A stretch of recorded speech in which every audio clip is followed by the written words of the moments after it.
Target na lagdaan ngayong taon ang Visiting Forces Agreement sa pagitan ng Pilipinas at ng Canada. Wala pa man yan ay bumisita na sa bansa ang isang warship ng Canadian Navy. Saksi, si Joseph Moro.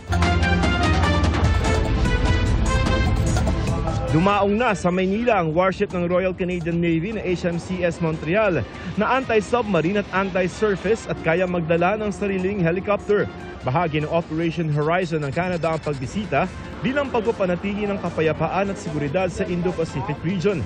Magkakaroon din ito ng aktibidad kasama ang Philippine Navy at community outreach. Hinugot pa ng Canada mula sa Atlantic Ocean ang warship nilang ito para dalhin sa Pilipinas, pagpapakita ng importansya ng pagpapalakas ng relasyon sa pagitan ng Pilipinas at Canada. Ayon kay Canadian Ambassador to the Philippines David Hartman, ngayong taon tinitingnan nila ang pagpirma sa isang Visiting Forces Agreement.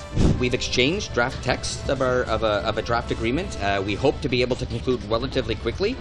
Para sa Canada, dapat ituloy ang pagpapalakas sa ugnayan ng Pilipinas sa mga kaalyadong bansa kahit pa may kasunduan na ang Pilipinas at China na pababain ang tensyon sa West Philippine Sea na ikinatuwari naman ng Canada. It's fantastic, right, that there is an accord. Those protocols that have been developed, I think they need to be able to continue to mature.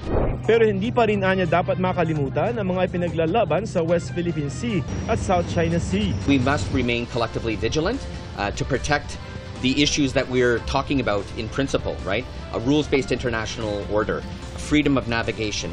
Nagsimula na rin ang unang bilateral maritime cooperative activity ng Pilipinas at Japan sa West Philippine Sea. Paparating din sa bansa ang isang barko ng Vietnamese Coast Guard para sa unang joint training exercise nila at ng Pilipinas. Ito ay kahit may ilang lugar sa West Philippine Sea na pinag-aagawan din ng Vietnam at Pilipinas. Napagkasunduan ang ganyang kooperasyon sa pagbisita ni Pangulong Bongbong Marcos sa Vietnam. Para sa GMA Integrated News, Joseph Morong ang inyong saksi.